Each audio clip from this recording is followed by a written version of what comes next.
Good morning, Braves. This is the Manalapan High School Bravecast, your weekly news program showcasing everything Manalapan High School. And now, here are your news anchors.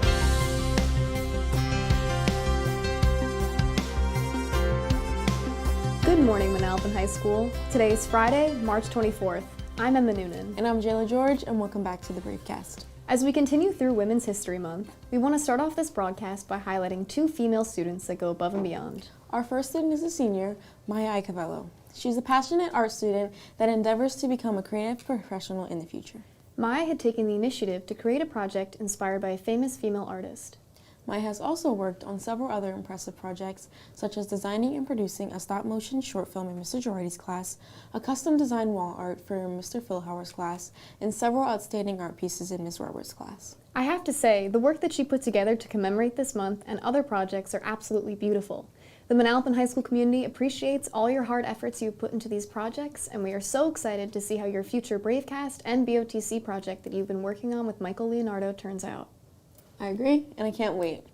We now want to highlight a junior that is a part of the Science and Engineering program, Rhea Pawar. She was recently awarded the 2023 New Jersey Southern Junior Science and Humanities Symposium for her achievements in computer science and academics. What an amazing award, Rhea! But this is not her only accomplishment. Through her research on both cybercrime and computer science, she earned a scholarship from the Academy of Applied Sciences.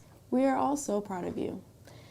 Thank you for representing the women here at Manalapan, and we are excited to see where your passion will take you in the future. Absolutely. Also, please stay tuned for later in the broadcast, where information about next week's exciting BOTC events will be shared. And now, Braves, please stand for the Pledge of Allegiance, led by the board members of the National Honor Society. I pledge allegiance to the flag of the United States of America and to the republic for which it stands, one nation, under God, indivisible, with liberty and justice for all. Please be seated. NHS is a society not just for the academically talented, but also for those who help their community. To be a part of NHS, students need to maintain good grades as well as obtain 20 community service hours. Scholarship, leadership, character, and service are 4 pillars that we believe each student should uphold. Being a part of NHS is a great way to recognize these individuals. And now, here's Antonio Santana with our weekly Cultural Respect segment. Manalapan has continued to build a culture of respect since the beginning of the year. Let's continue this dedication to ensure what we are making our community more accepting and positive. How do you feel showing respect can help your classmates? I think showing respect to your classmates can help encourage them and boost their confidence in the classroom. Showing respect can enlighten the environment and allow you to make many friends. When you hear the word respect, what comes to mind? Treating others as you wish to be treated, not failing to recognize other people's feelings and thoughts, and accepting, while you may not agree with someone, that their thoughts and feelings are still valid. When I hear the word respect, just like small gestures people do for each other, like opening the door. When I hear the word respect, I think of encouraging our classmates and lifting each other up and supporting each other. How can you incorporate respect every day inside and outside of school? Pretty much you could just incorporate respect by just treating people the way that you want to be treated. As we keep pushing towards the culture of respect, let's remember that it's a collective effort and takes each one of us to accomplish. This has been Antonio Santana. Back to you guys in the studio. Thanks, Antonio.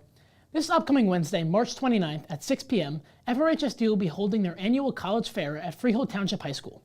More than 125 colleges and universities will be in attendance, so this is a great opportunity to show your interest. That same day will be a general information meeting for this year's Manalapan's Got Talent event. The meeting will be during lunch in the auditorium, and the event will take place on May 17th. See Mrs. Loguirato in E213 with any questions. This Saturday, on March 25th, marks Earth Hour Day. This is an annual event where people will switch off the lights in their home for 1 hour to spread awareness for environmental issues that our world faces today. The Stave Club encourages you all to join them from this day from 8:30 p.m. to 9:30 p.m. by shutting off the lights in your own home.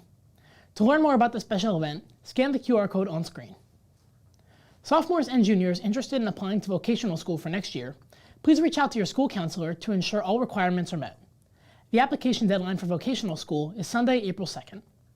Students can apply to vocational school at mcvsd.org. Also, juniors, your guidance counselors will be scheduling meetings with you, guided about what is to come next after high school. If you haven't received a pass already, keep a lookout for one from your guidance counselor in your first block class. Braves, Our principal, Mr. Curry, has agreed to turn on the vending machines in between classes. This is a privilege that will stay around as long as we continue to collectively work to get to class on time. Recently, Mr. McAvoy's peer leadership classes conducted a week of interviews with our school's administrators about their leadership styles. I had the pleasure to speak with some of our peer leaders about what they learned from the week.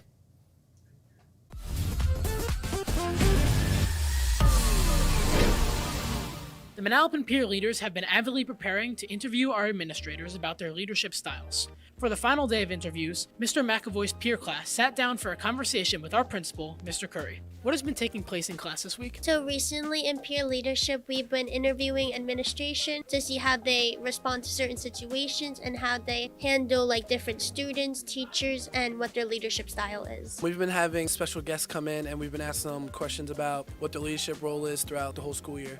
What have you learned from interviewing the administrators this week? I learned that these administrators aren't just people in our school controlling us. They want us to see us as students grow in the classroom just as people in life and see us pursue our future and our dreams. I've definitely learned a lot about their backgrounds and who they are and previous jobs that they have attended and the way they go about learning our students, and it's definitely made me feel a lot more comfortable, speaking to them and talking to them, knowing their previous history, knowing they're just like us. And I think it's just been a really great experience for us and all the students just to get to know our leaders. I learned a lot. I learned how they demonstrate leadership throughout the school, when certain problems come to them, how they deal with it. And it's just been really inspiring to me because I hope one day I could demonstrate those type of leaderships within whatever career I choose.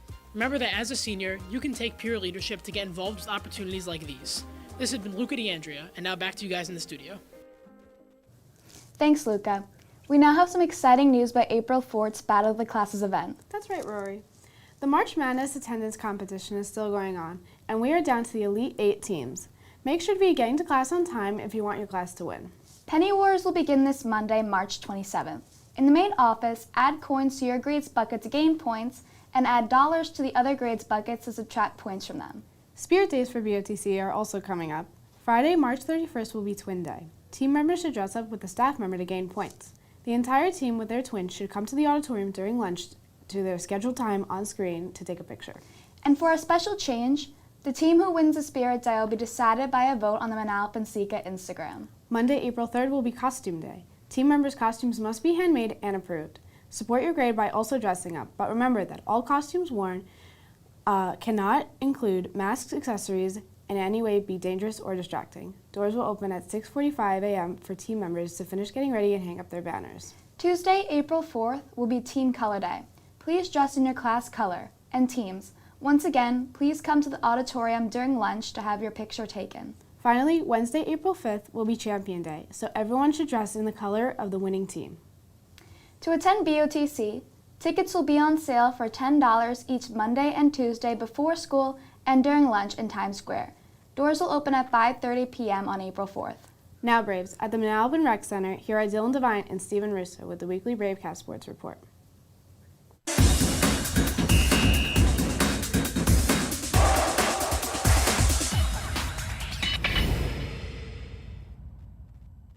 Dylan Devine, Steve Russo here at the Rec Center, where the boys lacrosse team is warming up. And this week in Manalapan Sports, we're going to preview this upcoming season for both the boys and girls lacrosse team. They have a lot to look forward to and a lot of star players to watch out for. So, Russo, what are we looking forward to in the star players? For boys lacrosse, it's going to be their two leading goal scorers from last year, Grant Carl and Christian Zdarsky. They were both sophomores last year, Carl with 26 goals and Zdarsky with 24.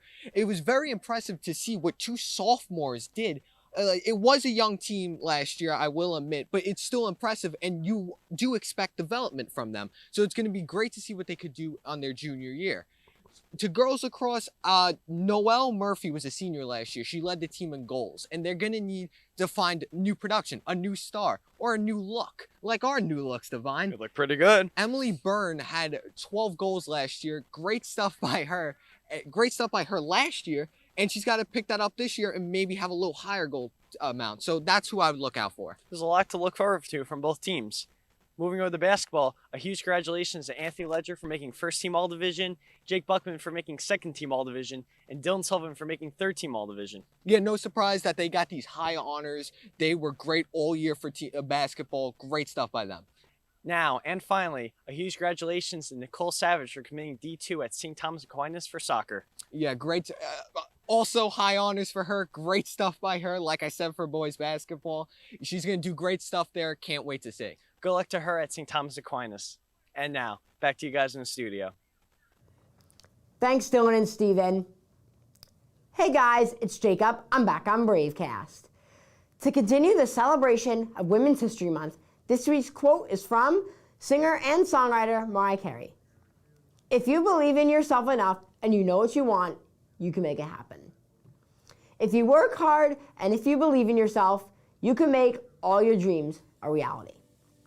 Happy Friday. Today's Nay Day. Go out there, be brave, make all your dreams a reality. Have a great weekend, Braves, and I'll see you guys in the next episode.